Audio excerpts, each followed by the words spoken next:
তুমি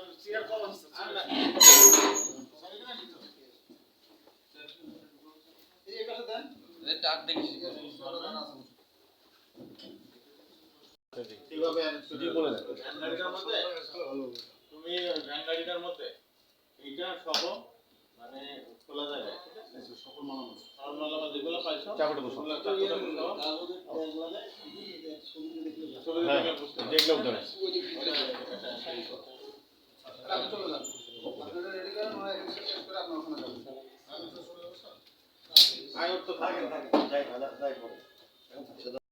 শরীফুলের কাছ থেকে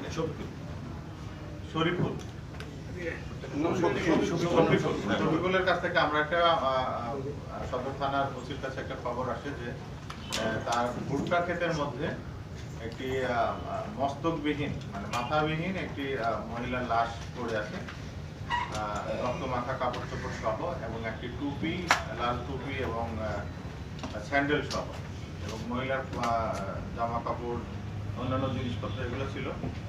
তো আমরা এই খবর পাওয়ার পরেই আমাদের সদর থানার ভারপ্রাপ্ত কর্মকর্তা, সদর সার্কেল, ডিবির একটি টিম ঘটনাস্থলে যায় এবং আমরা আশেপাশে চেষ্টা করে দেখি যে এই মস্তকটি পাওয়া যায় কিনা। মহিলার লাশ প্রথমে যেহেতু মাথা নাই আমরা বুঝতে পারি না আসলে মহিলাটাই বাড়ি কোথায় বাকি।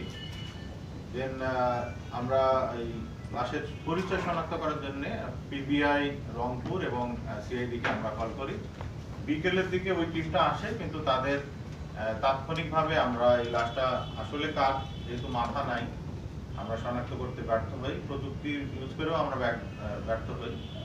দেন পরের দিন 6 তারিখে আমরা এই তথ্য প্রযুক্তি সহযোগিতায় আমরা তার ফিঙ্গার নিই এবং আমরা আইডেন্টিফাই করি যে এই লাশটি হাসিনা বেগমের, যার স্বামীর বাড়ি কুঠিবাড়ি, নামাপাড়া, আদিতমারি।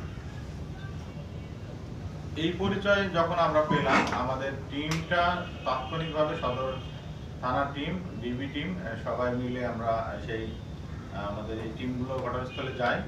যে ঘটনাস্থলে আমরা আরো জানতে পারি যে এই হাসিনা বেগমের স্বামীর নাম আশরাফুল ইসলাম, যে এই বাড়িটা আবার আপনার ইন্ডিয়ান বর্ডারে, একদমই বর্ডারের লাস্ট বাড়ি।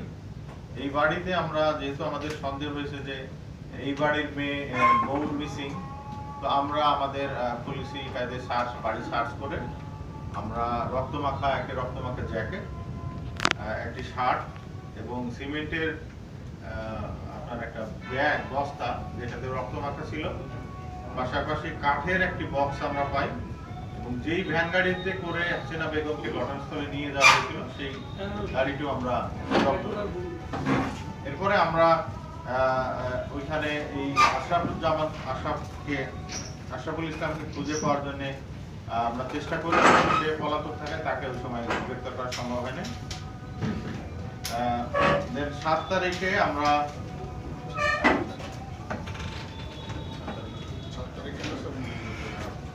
তো 7 তারিখেও আমরা আসামি ধরার চেষ্টা করি, কিন্তু আমরা না পেয়ে আমরা পাইনি। কিন্তু 8 তারিখে আমরা আমাদের তদন্তকারী অফিসার ওই ভুট্টা ক্ষেত থেকে একটি হাসুয়া উদ্ধার করে।